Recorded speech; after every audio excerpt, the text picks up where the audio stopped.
ওখানে বিয়ে হয়েছে, এটাকে বলে বানগড়। বানগড় রাজার, যেখানে রাজার মেয়েটার বিয়ে হয়েছিল। আমরা এখন যাচ্ছি বানগড় রাজবাড়িতে। আমরা বর্তমানে আছি গঙ্গারামপুর হাই রোডে। গঙ্গারামপুর হাই রোড থেকে শিববাড়ি লাইনে 2 কিলোমিটার ভিতরে গেলেই পেয়ে যাবে বানগড়ের রাজবাড়ি। রাজার মেয়েটা যেখানে বিয়ে হয়েছিল সেই কলা গাছগুলো ধরতে আসছি আমরা। ধরে নিয়েছি আমি। তারপরে এটা চলে আয়, এখন এটা চলে আয়। ঠিক আছে, সবাই এটা দেখবো। আরেকটু আরেকটু আরেকটু আরেকজন হলে আমি উপরে তুলতাম তোকে। হেল্প করো, হেল্প করো, পারছি না। দাদা আমি হেল্প করছি। ঠিক আছে, হেল্প করো।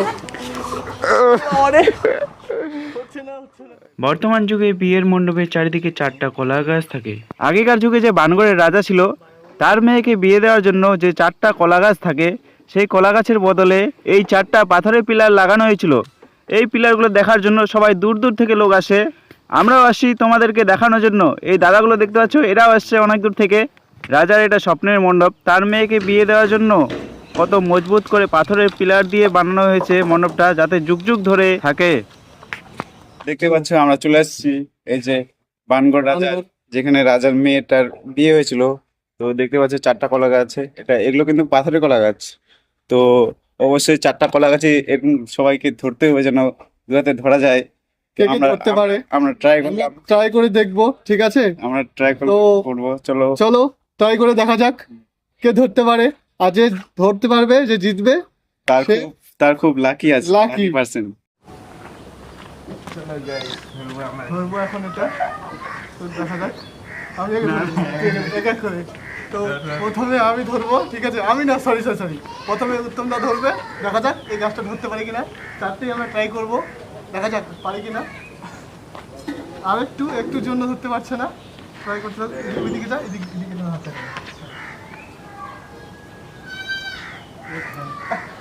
আর একটু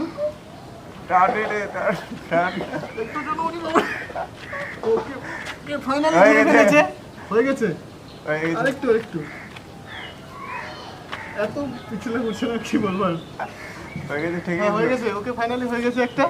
এবার নেক্সট দেখবো কোনটা ধরবো। ঠিক আছে, এবার আমি ট্রাই করবো, ঠিক আছে? দেখা যাক ধরতে পারি কিনা।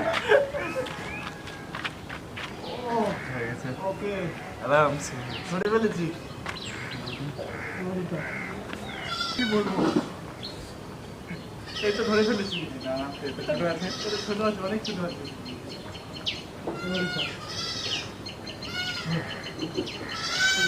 এটা কিন্তু কঠিন হবে।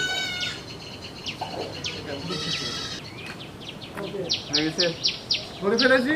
তোমরাও আসবে এখানে, ঠিক আছে? তোমরাও ট্রাই করবে। আমাদের সব ধরতে পেরেছি, একটা ধরতে পারলাম না। যারা সব ধরতে পারবে তারা ভাগ্যবান, ঠিক আছে? তো খুব ভালো লাগলো, ভাবছি আমরাও বিয়ে করবো এই মণ্ডপে। চলো ওইদিকে, চলো ওইদিকে যাও। ফাইনালি আমরা কলা গাছগুলো ধরে ফেললাম। তো এখন তোমরা অবশ্যই আসবে। আসার তো পরে ফার্স্ট হয়েছে, খুব লাকি, ভাগ্যবান, ঠিক আছে? তোমরা এখানে আসবে আর তোমরা ট্রাই করবে আমাদের মতো, ঠিক আছে? অনেকে এখানে ট্রাই করছে, দাদারা এসছে, দাদারাও ট্রাই করছে। সবাই ট্রাই করছে, দাদারাও। ধরো ধরো ধরো ধরো, পারবে পারবে, পারবে। ধরো। এই তো হয়ে গেছে। তোমার হয়ে গেছে। তারপরে সবগুলোই ধরো, সবগুলোই। 4টা আছে এখানে, 4টা কলা গাছ। আমরা এইভাবে ধরলাম, তোমরা আসবে। হ্যাঁ, তোমরা আসবে, তোমাদের ভালো লাগে। জায়গাটা খুব সুন্দর। চলো গাইস, চলো। এখন বানগড় রাজবাড়িতে চলো। আমরা চলে আসলাম বানগড় রাজবাড়ি, যেটা দেখার জন্য আমরা এতক্ষণ অপেক্ষা করেছিলাম। তো চলো সামনে গিয়ে দেখবো বানগড় রাজবাড়ি কত সুন্দর। এখান থেকেই কিন্তু রাজার বাড়ি শুরু। আমরা এটা হচ্ছে রাজার বাড়ি। তোমরা দেখতে পাচ্ছ কত বড় জায়গা, বিশাল বড় জায়গা। দেখতে পাচ্ছ কতটা জায়গা রাজার। এখানে থাকতো রাজার, যেটা দেখালাম প্রথমে তোমাদেরকে, মানে বিয়ে হয়েছে। এখানে যাবো রাজার বাড়িটা, মেন রাজার বাড়ি, এটাকে বলে বানগড়।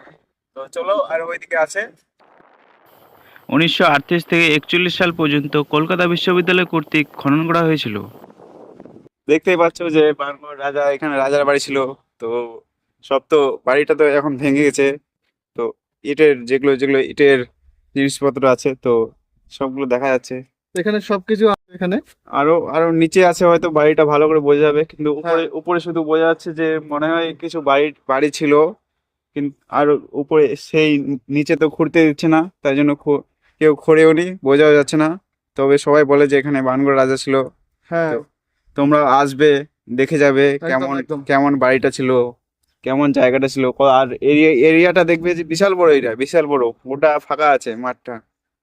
এএসআই কর্তৃক 2007 থেকে 10 সাল পর্যন্ত আবার খনন কার্য শুরু করা হয়েছিল। মাটির তলা থেকে পাওয়া যায় পাথরের কুঠা, টেরাকোটার মেঝে, পাথরের মালা, তামার মুদ্রা, আরও অনেক কিছু। বালুরঘাট মিউজিয়ামে সমস্ত কিছু রাখা হয়েছে। মাটির তলায় আরও অনেক কিছু রহস্য আছে। এখানে পদ্ম আকৃতির কুণ্ড ছিল। ত্রিকোণ বিশিষ্ট দেওয়ালগুলো থেকেই পদ্ম আকৃতির আভাস পাওয়া যায়। পাশে ছিল শস্যাগার, কুণ্ড জলে ঠান্ডা রাখতো, অনেকটা হিমঘরের মতো ব্যবস্থা। আগে এখানে পিকনিক স্পট ছিল, অনেকে এখানে পিকনিকে আসতো। 20-22 বছর আগে পিকনিক খাওয়া নিষিদ্ধ করা হয়েছে, এই কারণে যে রাজবাড়ির অনেক ক্ষতি হয়েছে। রাজবাড়ির চারপাশে অনেক জমি আছে, এই জমিগুলোতে অনেকেই চাষবাস করে খায়। যেটুকু খোঁড়া হয়েছে সেই অংশ আমরা দেখতে পাচ্ছি, আর বাকিটা মাটির তলায় এখনো পড়ে রয়েছে। বেশ কিছু লক্ষ্য করার বিষয়, কোথাও মোটা মোটা, কোথাও বা সরু সরু ইটও দেখতে পাচ্ছি। বর্তমান যুগে জল পান করার জন্য আমরা কল কিংবা মার্শাল ব্যবহার করে থাকি, আর রাজার আমলে কল কিংবা মার্শাল তো ছিল না, তাই জল পান করার জন্য বড় বড় কুয়ো ব্যবহার করত। আমরা এখনো কিছু কিছু জায়গায় কুয়ো দেখতে পাই, এখন আর সেই সমস্ত কুয়ো কেউ ব্যবহারই করে না।